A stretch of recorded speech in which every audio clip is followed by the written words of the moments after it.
Welcome to the official YouTube channel for the Colin Cowherd Podcast. Go on, hit the subscribe button. There you go, right down there. If you want to be among the first to hear my weekly takes, NFL, college football, more, right there.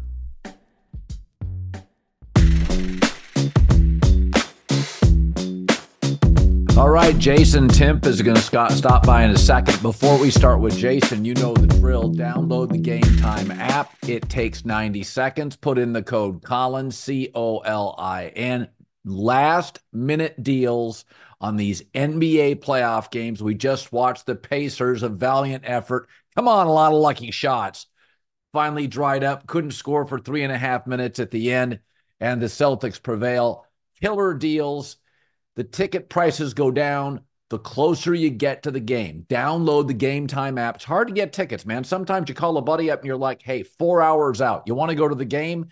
I got an extra ticket. Boom, Game Time app. Code Colin. That'll get you $20 off your first purchase. Download the Game Time app today. Lowest prices guaranteed. All right. A lot of stuff to talk about tonight. Jayson Timpf hoops tonight. Mercifully, the series is over. Derek White, big corner three. Pacers don't get an offensive bucket last 3.5 minutes of the game. Yes, I thought they were throwing up some crap in the fourth quarter. Yes, I think the Pacers are a good young team that I'm not sure would win a playoff series in the West. I'm not sure if they would. It is what it is. Sports predictions are fun. I've been wrong on the Dallas Mavericks all year. So I thought OKC was going to beat them. I thought Minnesota would beat them in 7. I mean, once they got, Gafford, PJ Washington, they're a different team. Kyrie's playing real defense, but I've been wrong on that. This is the easiest sports prediction in the last year. Celtics make the finals. Then you throw in the injuries. I don't know what to make of Indiana. TJ McConnell, they've got Pascal Siakam I've liked forever, but I kind of felt like this is one of those games where I appreciate the effort by Rick Carlisle, but I wanted the series to end. And I try not to root. I just wanted this series to end. Am I a bad guy? No, we did not need a game 5 of Pacers Celtics. One of the things that's really fascinating to me about that particular series is like Boston was capable at any moment of strangling their offense the way they did over the final few minutes. But Indiana, and credit to Rick Carlisle, they have crazy ball and player movement. They'll get 5 interchanges within like 10 seconds, and Boston switches a lot. So like when they're not really engaged, they botch switches and guys will break open and someone will just end up breaking open right underneath the basket. But anytime they actually communicate and put in the requisite effort, they're actually, I don't know if you remember, Colin, do you remember that 2022 Celtics team, the team that made the finals? They played hard on defense every single night. And it was scary how good Jaylen Brown, Jayson Tatum, Marcus Smart, and Derek White could be when they were really engaged defensively. And like, honestly, we talk so much about the offensive end with Boston, and they certainly have some frustrating things on that end of the floor. But when they really lock in defensively, they have 4 awesome, versatile perimeter defenders. And Derek White's fantastic. Yeah, they can strangle the life out of teams when they really want to. Now, the question is, do they have the habits tied in tightly enough to beat a really good team from the West? We're going to find out. But yeah, like that punch for them has always been there. They just don't throw it as often as they need to. Yeah, and Jalen Brunson now has a big contract. Porzingis, Holiday, Tatum. These are richer dudes. They also know they're big favorites. There is talk that you can't flip a switch, but when I think there's a disparity between teams, like I think Boston will be much more engaged in the finals. Also, I think the last game of the NBA Finals is scheduled for late June. I don't know what they're gonna do with this. I mean, are they going to start the finals Saturday night if Dallas closes it out? I mean, they may just. I look tonight. I'm like, how are they gonna stretch this out? That's baseball makes that mistake sometimes, where people get into these series, and baseball is an everyday game, and then you get into a playoff series and there's 3 days off. Well, it's in the football season. It's October. You lose me if if I want to watch the Braves and the Dodgers in the NLCS, you can't go 3 days off. You lose me. So I don't know what the NBA is going to do with their final schedule, but I do think Boston's a team. This is a team now. You go Marcus Smart to Drew Holiday. A little more of a legacy player. Porzingis has made some big time money, been viewed as a unicorn, a star. So I think it's hard when these guys look at Indiana and they're like, they're terrible defensively. They're awfully young. They probably wouldn't be here without some injuries to the Knicks.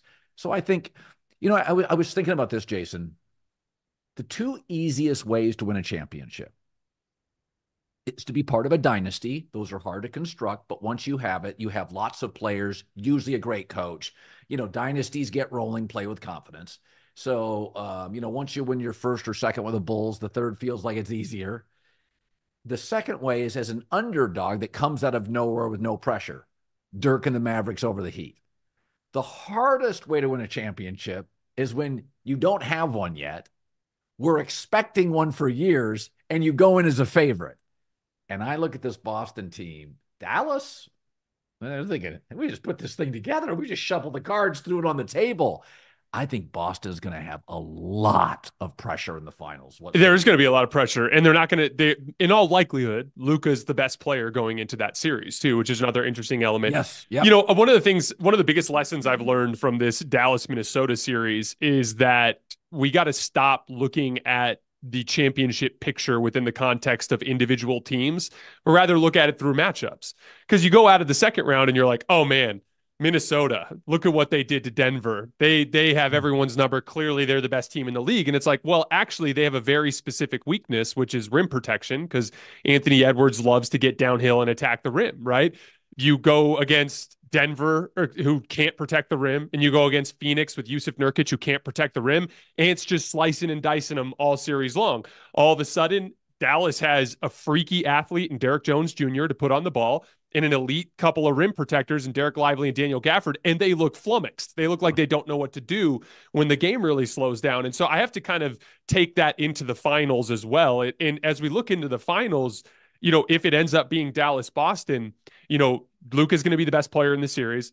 One of the biggest issues for Boston, and it's a big part of why Indiana scored on them as effectively as they did, Boston has been the worst pick and roll defense in the playoffs to this point. And a lot of that has to do with Porzingis being out. But what do we know that Luka's going to do? Luka's going to pick on Al Horford every single opportunity he gets, just like you're seeing Indiana do so often over the course of the series, picking on him whenever they have an opportunity to in ball screens. And so honestly, there's a lot of advantages that Dallas brings to the table. That said, Boston does just have a ton of talent, and they have one specific thing that I think is super fascinating. Jayson Tatum is one of the few athletes in the league who's actually big and strong enough to cause some issues for Luka. And so I think that's kind of an interesting matchup piece going into that series. And so I don't necessarily think that that Boston's talent or Dallas having survived the West means anything. We got to look at this in a vacuum, and Boston has a lot of advantages. Dallas has a lot of advantages. It's going to be really interesting to dig into, but you're right. Boston is going to go into that series a substantial favorite. I think right now on DraftKings are already something like minus 220 to win the title. There's a ton of pressure. Yep. Again, if Jayson Tatum does get badly outplayed by Luka in that series after what happened with Steph in 2022, that would be a disaster. So I do think pressure will play a role, but I think Boston being at home to start helps. And the big time off helps a lot too, because you were talking about the final schedule. It's set. They're not playing game 1 till June 6th. So if Dallas wins tomorrow, there's going to be 8. Is that true? June? Yes, 6th. there's going to be 8 consecutive days off if Dallas wins tomorrow. Couple things there. Luka's got a bad knee. That's really good for his knee. Kristaps Porzingis, a little bit extra time to get back from that calf injury. So we could be seeing very different versions of both of these teams when we get to that point. For what could have been a much more entertaining conference finals, Dallas-Boston feels like a pretty damn good NBA finals. Aren't you excited about that? No, I think I said this today on FS1. I worked today, and I said, this is as good as it gets. I have a huge brand in the Celtics with 2 stars who have played together for years, so people know the story. I've got Mark Cuban and Dirk Nowitzki made the Mavericks. They punch above their weight. That's a real brand. It's not the Lakers, Warriors, Celtics, but it's a real brand. You have 2 stars, one of them controversial, Kyrie Irving. You have the Boston Kyrie factor. You have the pressure on the Celtics to finally, come on, guys, you've been to a final, so you're going to have a favorite. This is as good as the NBA can do. I mean, I love watching Denver play, but I don't think they break through nationally. I don't think Minnesota does. I don't think OKC does. I think the Knicks will if they could get a Paul George or one more highly effective wing player. But this is really good. I think it's going to be a great final. I didn't know. I was just sitting here looking tonight. So you're right. Isn't that is crazy? right. That's a June, long break. That's a whole playoff series. I mean, well, you're lucky that because baseball's had long breaks, and it's just a killer in October because there's a college football or pro football. I mean, Fox is now running college football games on Friday. You just can't do that in football season. You can do it now. It's funny.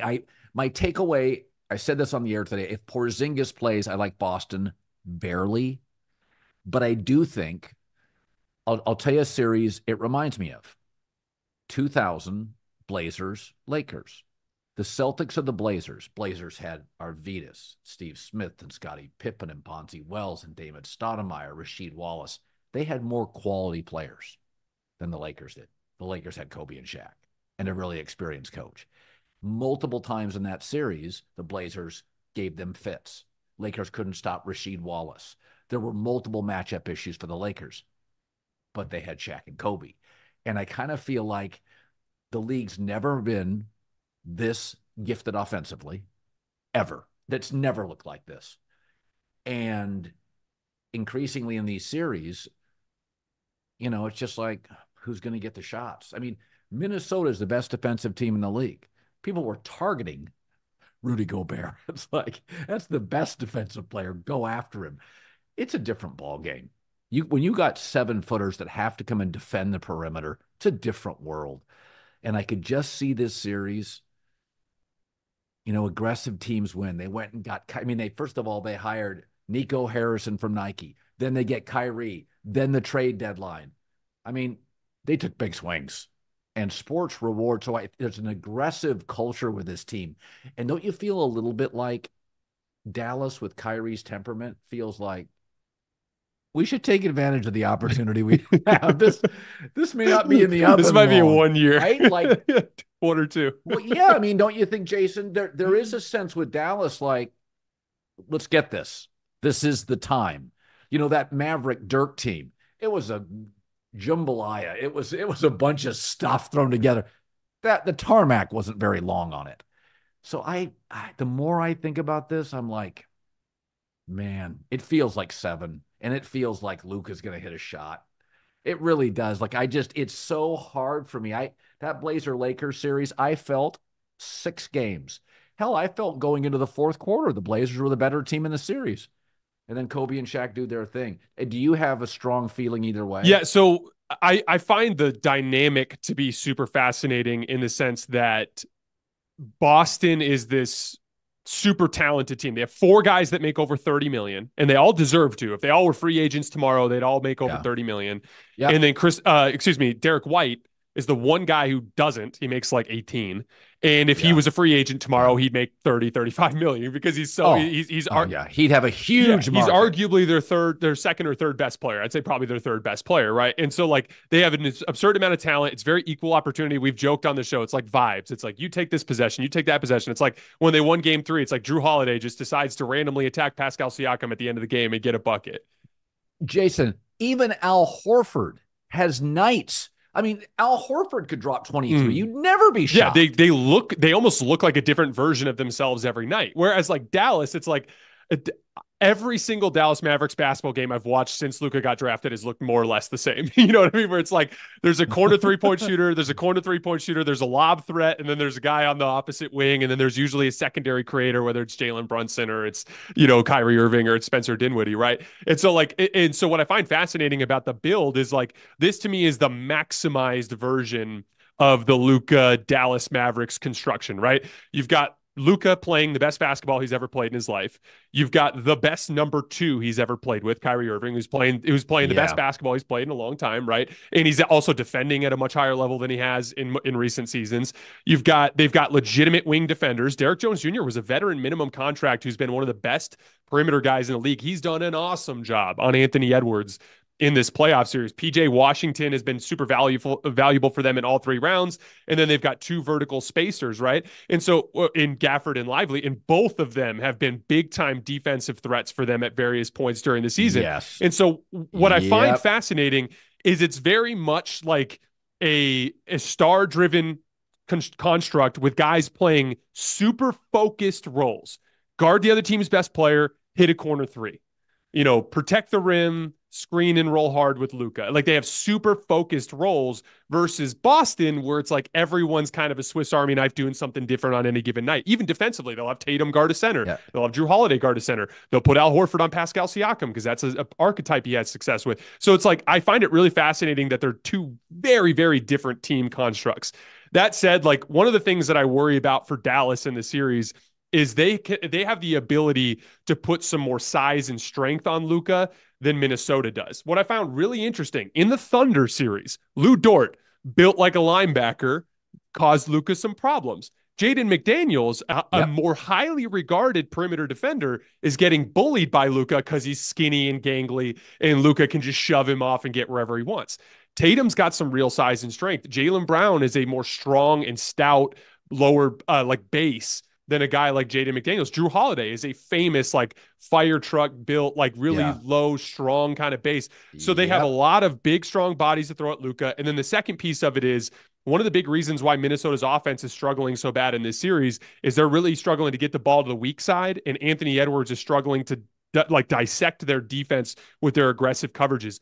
Boston is awesome at getting the ball moving around to shooters. And like they will get you in space. And one of the things they did until Halliburton got hurt, they literally every single time down the floor were targeting Halliburton. Every single time, whether it was through Tatum and Brown or Tatum and Derek White, or whether it was through Jaylen Brown and Drew Holiday, they were attacking him every single time. They will do the same to Luka, and they will try to wear him down. And so I would say that I lean towards Boston as well, but I do believe that this Dallas defense is really good. And if they can play Boston into some poor shooting performances, if a guy like a PJ Washington or a Derek Jones Jr. can have a similar effect on Tatum that some other guys have had in the past, like Andrew Wiggins did in the 2022 finals. If they have some success there, I think they have a shot, but I would lean Boston at this point. Yeah, I mean, even getting the kid out of Duke, Lively, who was viewed you don't get many players out of college basketball that can play, not only in the NBA can play, but play for a really good team and get minutes.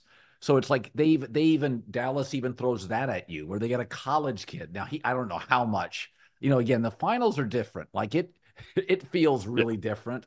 The finals even feel different than the conference finals. There's much more tension. I don't think Boston has played with even they feel like they're playing at about 80%. Like this game was a great example where I'm like, oh God, if I have to have another TJ McConnell shot, give me a break. And I just felt like, okay, this 7-point lead is going to evaporate. And then all of a sudden you could just sense it was like, okay, Boston started getting a couple of really nice defensive sets. Then they hit Derek White from the corner, and you're like, okay, Boston really picked their spots to be engaged, and they were good enough. I don't think that's what we'll see. I think they know what they're in for. I will tell you, I was thinking so much today about Bill Walton, the passing of the great Bill Walton. So I grew up in the Pacific Northwest. You know that. So the first time I watched basketball was 72, 73. The Lakers had Weston Goodrich, a very old wilt. They were very good back then. So I don't remember the Knicks winning a championship. That was like 71, 72. I started watching TV in 72. I was like 7, 8 years old. So I remember the old West Goodrich Lakers, the 77 Blazers, the 76 Sonics, the Warriors in about 77, 78 won a title, Washington with Elvin Hayes, Wes Unfeld. But Bill Walton really was, for people your age, you're more of a basketball encyclopedia, but he was pre-Jokic. That's what he played like. And I said this today on Fox Sports, that if Walton didn't have injuries, I think there'd be a debate today. He would be in the debate for the second best center to Kareem of all time. I feel that strongly. He wouldn't have been the scorer of Kareem. First of all, he's a consensus 3-time player of the year in college basketball, not an All-American. And remember, in the era back then, it was full of NBA guys. He was the consensus player of the year 3 straight times. So there's that. The second thing was that Portland team really was not terribly talented offensively. It was a lot of Dave Twardzik and Henry Steele and Maurice Lucas. So, I mean, to win was very much about Bill Walton. But I thought one of the interesting things was that we've talked about this before. It's surprising how often many of the great players in basketball have such unique games. Now, Kobe clearly copied a lot of Michael. But generally, nobody played like Kareem. Nobody played like George Gervin. There was no pre-bird to bird. LeBron was a Swiss Army knife. Magic was totally unique. Bill Walton was unique. There was no Arvydas Sabonis. He was the first player that came out and would gladly, I mean, if the Blazers would have had multiple great offensive players, he would have been more robust and dynamic as a distributor. But Walton, and I remember watching him, the games weren't national. Remember, you only got like the finals national, and that was on tape delay. So you didn't get the regionalization. And I lived 2 hours between Seattle and Portland, but we got Sonic games. So like, unless I went to Portland or they were on the Sunday game with CBS Brent Musburg, you didn't see Walton. So I only probably saw him 6 to 7 to 8 times, most of it against the Sixers in the finals. And I just remember thinking, the hair, the headband, I'm like, I've never seen anything like that. Even as a kid, you're like, what is that?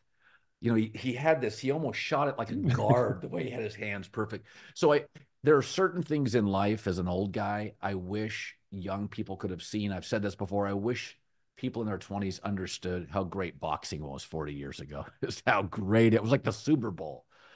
And when Bill Walton passed, he touched so many lives. So many of the things on the feedback today on the internet were so touching. I think Bill Walton he would have worked today. He really is a today player. There's my take. He was 40 to 50 years ahead of his time. A lot of people are 8 to 10 years ahead of their time.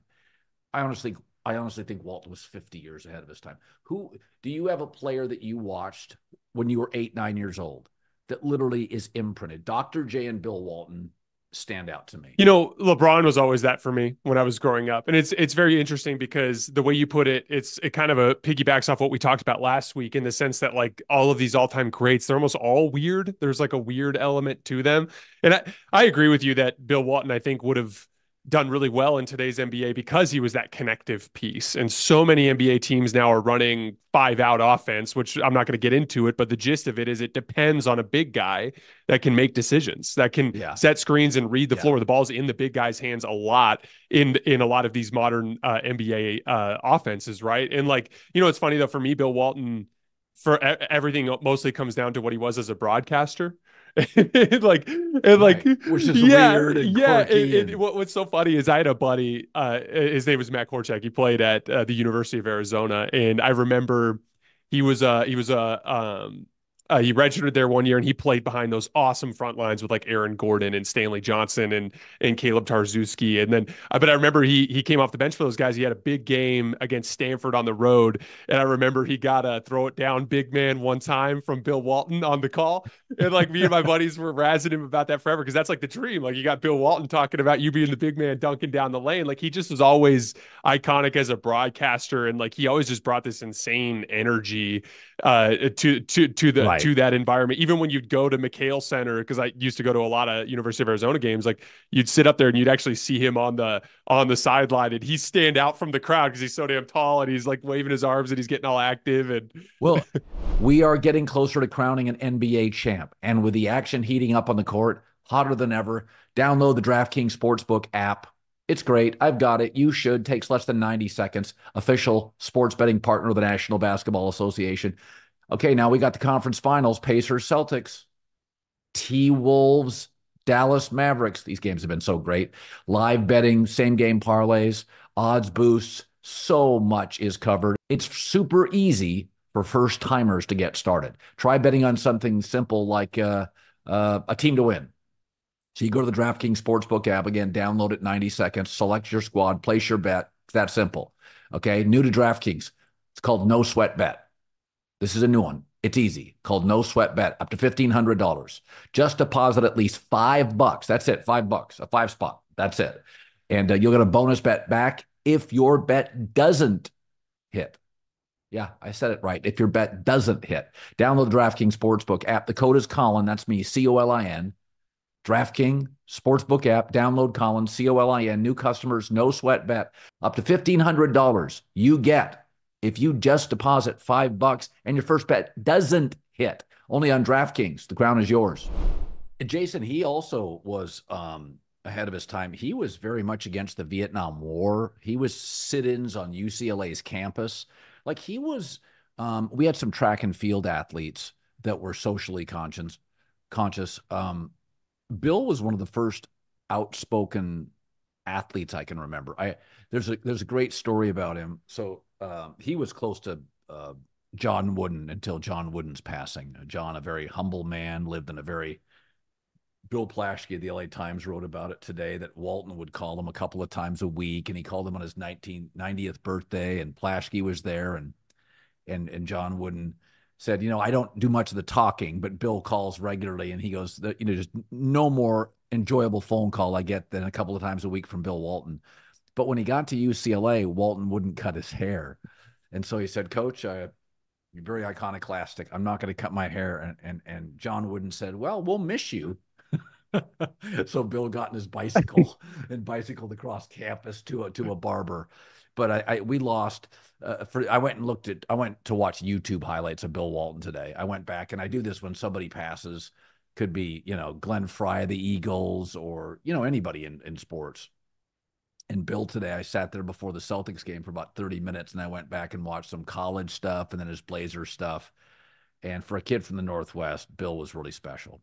I want to talk a little bit about something that makes being an NBA GM very difficult. It's very unique to the culture.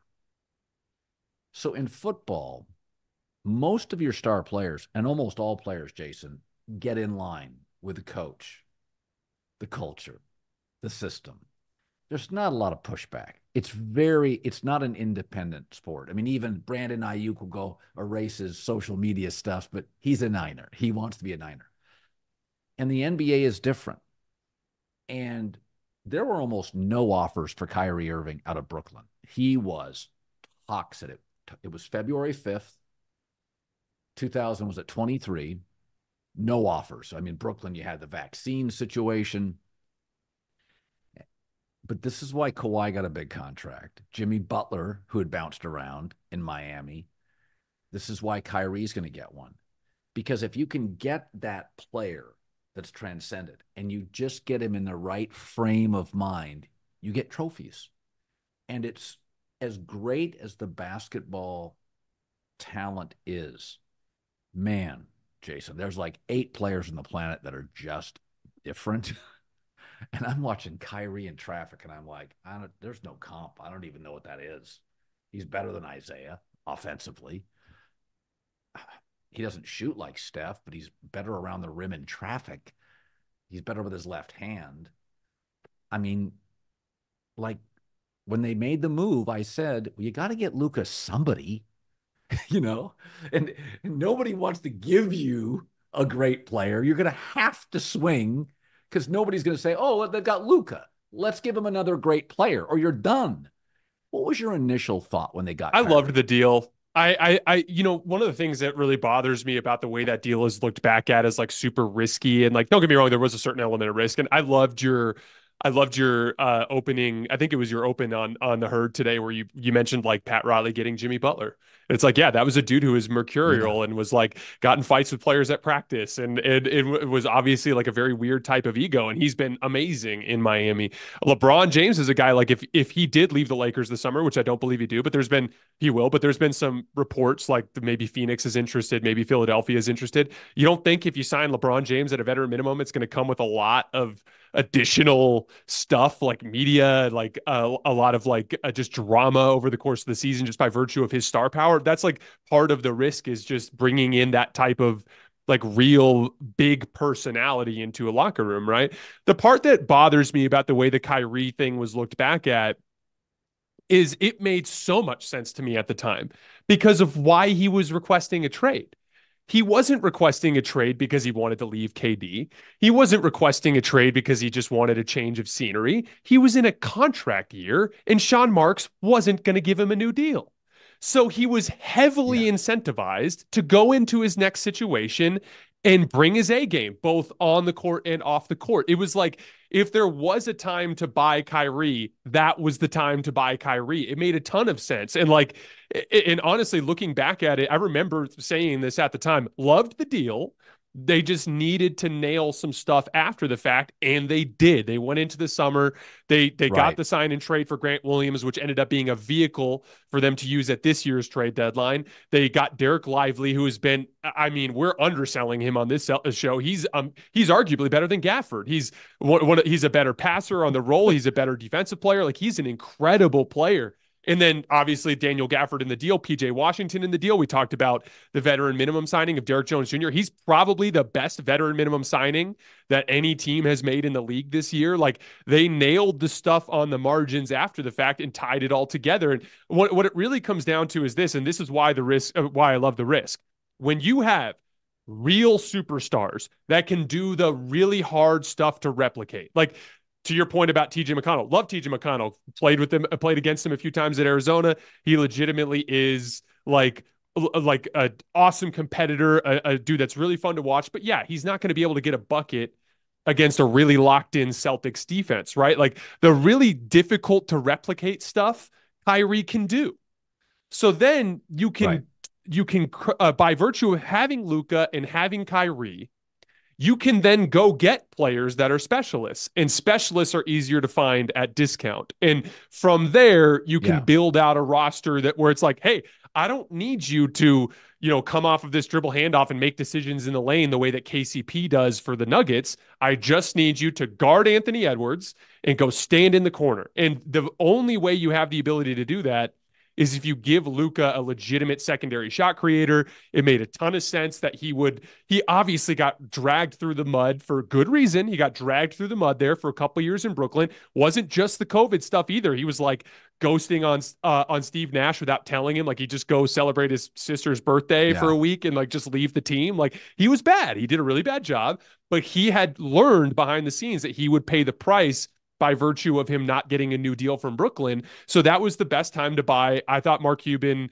made the right risk there, and they've nailed everything since then, and the rest is history. Here they are. They're going to be in the NBA Finals. I've wondered for years why Dallas isn't a greater destination or a more alluring destination for free agents. Never have a 5-hour flight if you play there. You're right in the middle of the country. I mean, if you're playing in the Pacific Northwest or the West, you got 5-6 hour flights all the time. It's a winter league. It's not Phoenix or Miami, but it's doable winter weather, 40 degrees, 48, 52 when you land. No state tax, beautiful women everywhere. I always, somebody once suggested that Mark Cuban was such a prominent star as an owner that he could take some of the appeal off star players, that Europeans didn't mind that. European Dirk and Luka, they don't want the press. But sometimes an agent wouldn't send his domestic star to Dallas because Cuban is such a star. Plus, it's a cowboy town. So people have suggested, but I sometimes I'll watch pro athletes and they'll, like when Justin Fields says, I want to play for the Steelers. And I'm like, you already had a defensive coach. You don't want another one. You're going to be a backup to Russell Wilson. That's not where you want to go. Kirk Cousins goes, I want to go play for Atlanta because it's got a great O-line, offensive weapons, and a crappy division. And I look at some of these players and where they go, and I'm like, why don't more guys go to Dallas? I do feel like most European players, we've talked about this, Jason, would rather be loyal. Like, they just rather stay and they don't want to bounce around the league, I mean, it's almost like they feel like they want that one. They love their homeland. These guys are on a Gulfstream. Yeah, season's over. They're gone. Over. They're gone, and they just want a second home, and that's where they get drafted. They don't want to. Those guys bounce around Europe. I mean, Europeans travel because of their train system. They travel more than we do. Those guys bounce around their country. That's what they know. They come over here. They want to keep it simple. They want to play in San Antonio, Dallas, Houston. They don't want to bounce around. So for Dirk, I felt like there was so much disappointment until he finally got it. It's if Luka can win a title, boy, Dallas could be really good for a long time. I think there's a lot of guys because you know what? Sometimes it just takes a catalyst. I mean, Jokic now, you look at Denver, this football market, this hockey market, whatever. It's like, oh no, it's going to be for a decade, a basketball market. And it takes certain players that, whether it's the Georgetown Hoyas with John Thompson, sometimes in college, the coach is the catalyst. But I mean, would you sign Kyrie if you had to sign Kyrie to has he signed an extension or I think he has like 2 years left on his deal. I'll pull it up really quick. But yeah. That's what I think it is. But my takeaway is if you had to sign him, would you extend him for 3 and 4 years? So he has a player option after next season. So they have him locked up for one additional season. And I mean, here's the thing. It all depends on his level of play. Like right now he's 32 years old. So it kind of just depends on whether or not his body holds up over the course of the next season. Now, my thing is you find out pretty quickly that the gap between a Kyrie Irving and then like a league average replacement guard, someone like a Andrew Nemhard, is like a huge gap, and it's really hard to make up for that, right? Huge. So my thing is like you want to set yourself up for. You talked about you said one of the easiest ways to win is being a dynasty, and one of the first things I thought when you said that is like kind of like what Michael Malone was saying after they lost to Minnesota, which is like it's more about getting 3 and 5 or 4 and 7. And what that means to me is like, sometimes you catch a bad matchup. Sometimes a guy gets hurt. Like Jamal Murray had a calf muscle issue this year, right? So like sometimes there are just things that break your way or don't break your way. Like for instance, Dallas didn't have to face Denver out of the Western Conference. It's very possible that if they ran into Denver, they could have lost that series, right? That was a bad matchup. Exactly. Yep. And so honestly, the way I look at it, like you just want to make sure that you're in the mix multiple years in a row because something might break your way. And like if it breaks your way, all of a sudden you're in the dance, right? So like again, the way I look at it, I think they'll obviously retain him just simply because you could trade him at that point if you wanted to. Like if you sign him for a 2+1 and then he's like, halfway through the first year, he's either declining a little bit or maybe Luka gets hurt or something. Like you can pivot. In my opinion, it always makes more sense to retain the star because you can trade the star. Like every once in a while, someone screws up. Like look at Zach LaVine. Zach LaVine makes too much money. He's not good enough. Nobody wants him, right? And Zach LaVine's an interesting player. He just makes so much money that no team would be willing to sacrifice what it takes to bring him in, right? But like every time there's a star that needs to get traded, they just find a way to trade him. And so when push comes to shove, I think he'll end up just re-upping and then maybe getting traded to a certain destination when the timing's right. Yeah, I think it's going to be an interesting offseason. I think Paul George is fascinating to me. I think he could make Philadelphia really a handful.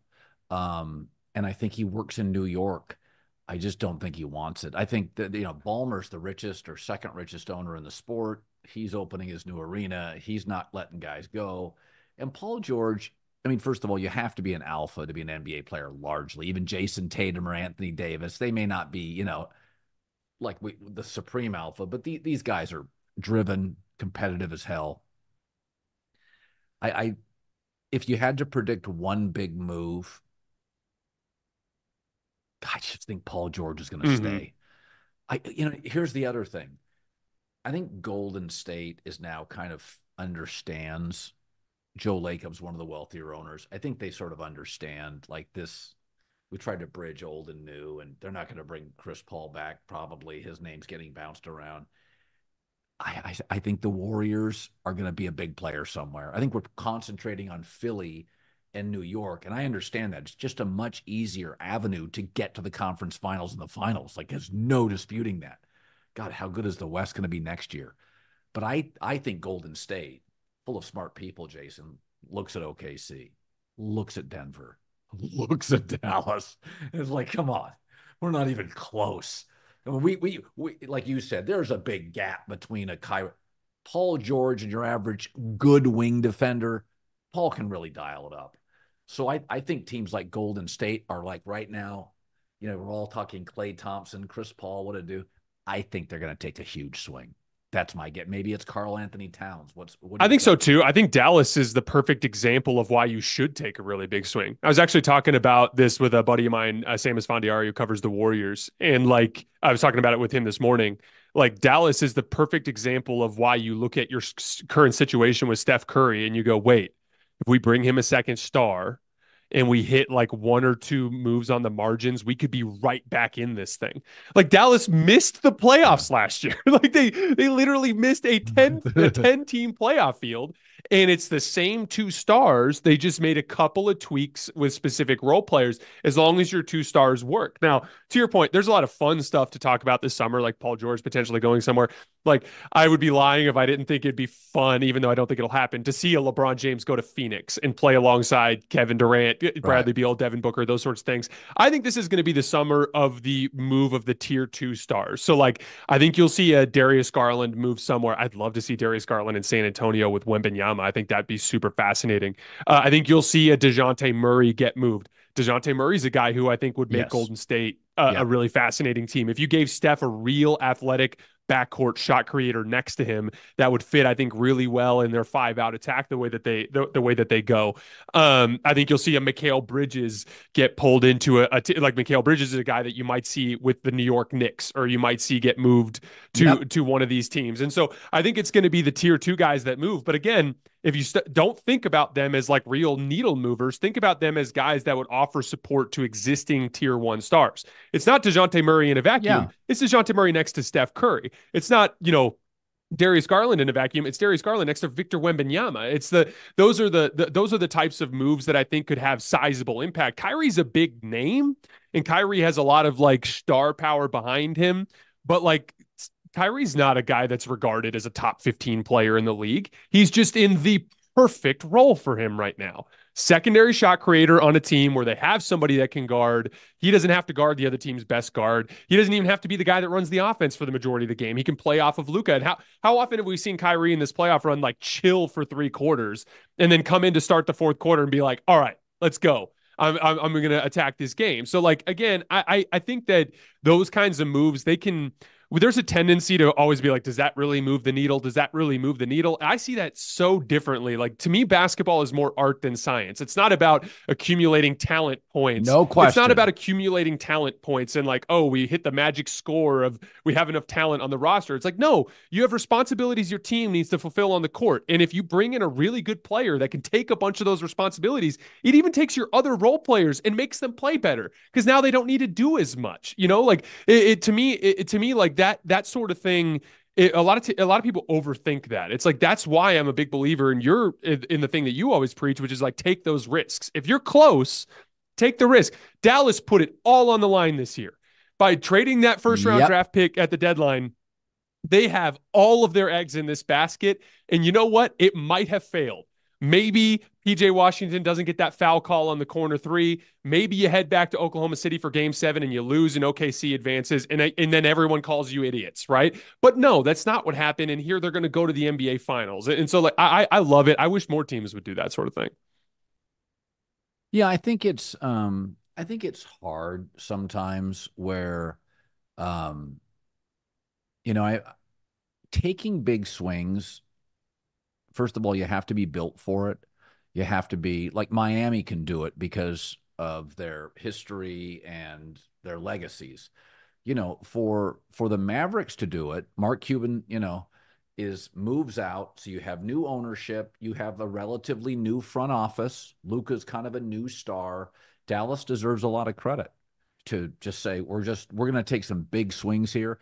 But I also think there is an advantage because when you're in a market with the Dallas Cowboys, and even the Texas Rangers and Sark and the Texas Longhorns, Dallas Stars now are good. I do think there's something to be said about competitive markets. I think over the course of my life, I've watched New York teams sometimes be too aggressive to keep up with the Yankees or Yeah. the Giants, right? Like too aggressive. And I think Dallas, the advantage to being the Mavericks is when we make little mistakes, people don't pay attention to them. They pay attention to the Cowboys, right? That's a cowboy town.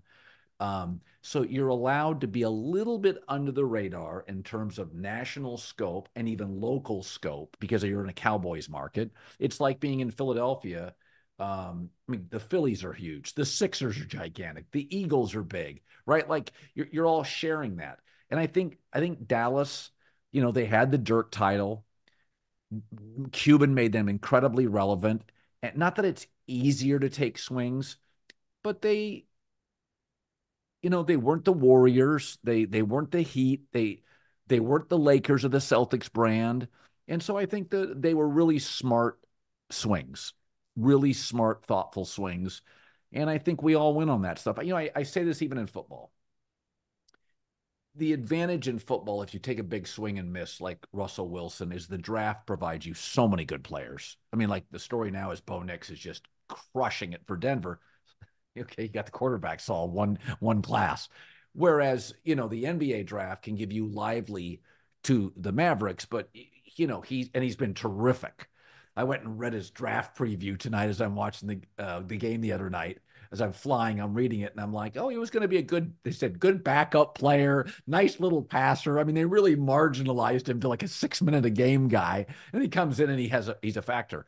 But it's harder to take sometimes chances in the NBA because you don't get bailed out by the draft. You just don't. And so the guys deserve, when you take these big swings, these GMs deserve credit. There is no safety net, Russell Wilson, it's a year later. Well, we got one more year of dead cap. We're done. All right, we're done. And so what Dallas did take some cojones, and they've been rewarded. I think swings for me create content. Oh, for sure. And we love them. Good. Yeah. So I just want swings. Any final thoughts? Let's circle back to the Celtics Mavericks, and that's what it'll be. I'll say this again. The most fascinating part of it is Tatum will sign so Jaylen Brown got his money. Porzingis has his. Derek White has some, but Jayson Tatum's going to sign his max when the season's over. So you'll be fine if they don't win it this year for one more year's run. But if you lost to Dallas this year, next year would be so pressurized for Boston. Like, this is it, fellas. So I kind of feel like you want to get it now, not later, because once Tatum signs, it's like, okay, guys, this is it. We got no bench. You can forget your bench. It's over. Connie, I'll circle back again. I think that's the one thing about Boston. I could see them getting really tight in this series. Well, and to your point, as you get into the future, there's also the second apron rules that come into effect too, where Boston could be very handicapped in terms of what or handcuffed, I should say, in terms of what they're allowed to do to do things to supplement the roster. Like you can't even use the taxpayer mid-level exception when you're in the second apron. Like you can't even sign anybody unless it's a veteran minimum contract over the summer. Like there's a lot of restrictions that come into play when you have that type of salary on your roster. I think like the big key to watch is Jayson Tatum. Like if they lose and it's a competitive 6-7 game series and you feel like Tatum goes toe to toe with Luka, you're fine. But yeah, the one thing that I think would actually be real crisis for Boston is what if they go in and they lose in games in the NBA Finals and Tatum's bad? Because if that happens, it's like, oh, wait, this whole construct is flawed because our best guy can't go toe to toe with the other best guys.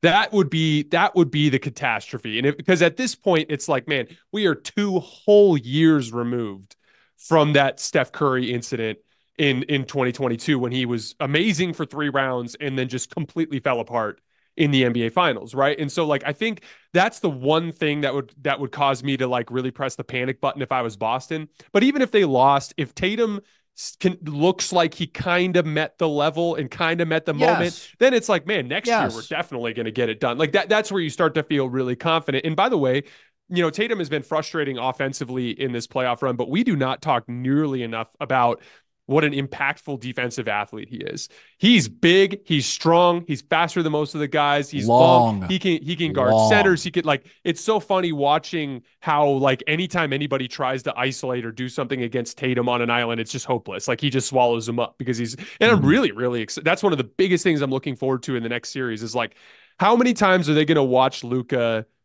bully Drew Holiday, bully Derek White, bully Jaylen Brown before, Joe Mazzulla goes like, all right, Jayson Tatum, you're guarding him. And I really want to see that specific matchup. But, like, yeah, I'm more on the patient route with Boston because they are still so much younger than people think. Like, Tatum is, what is he, 26 now? He's barely entering in the phase where we expect great players to win.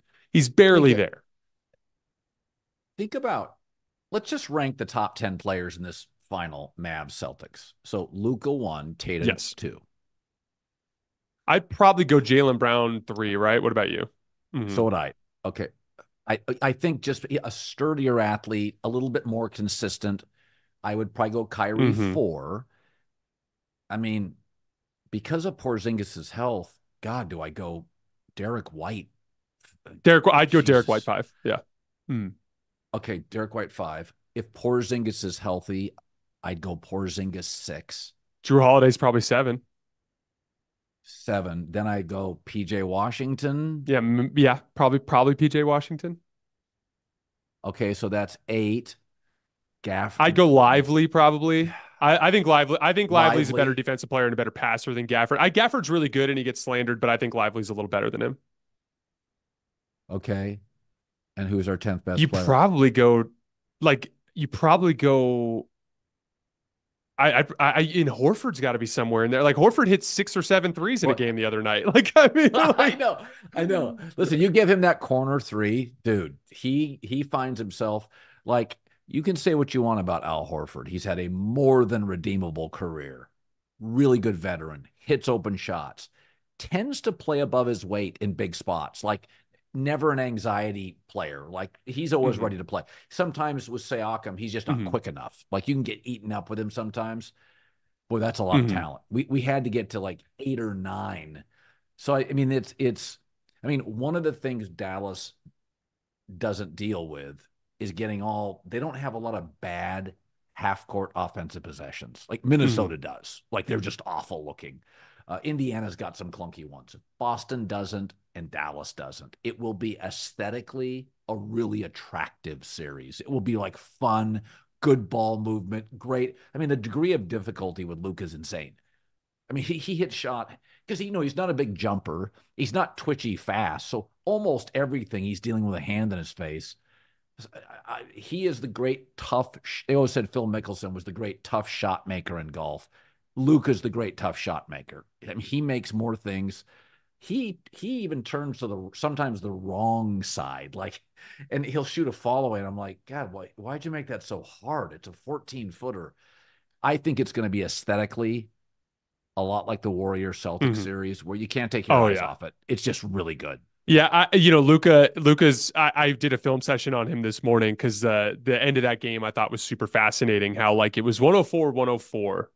And I don't think anybody thought Minnesota was going to win that game. It starts with a big mistake. Anthony Edwards leaves PJ Washington wide open in the corner. It's a 3. It's 107-104. But from there, down the stretch of the game, Luka and Kyrie made 3 tough, contested pull-up jump shots.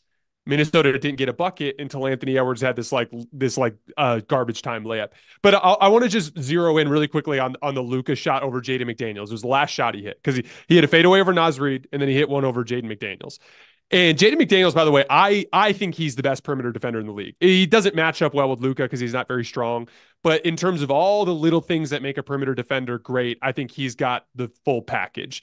And Luka hits this, like you said, a funky kind of release. He hit a shot in the first half against Nickeil Alexander-Walker where he did awkward kind of reverse footwork, where he took like a leaning forward kind of floating jump shot in the lane.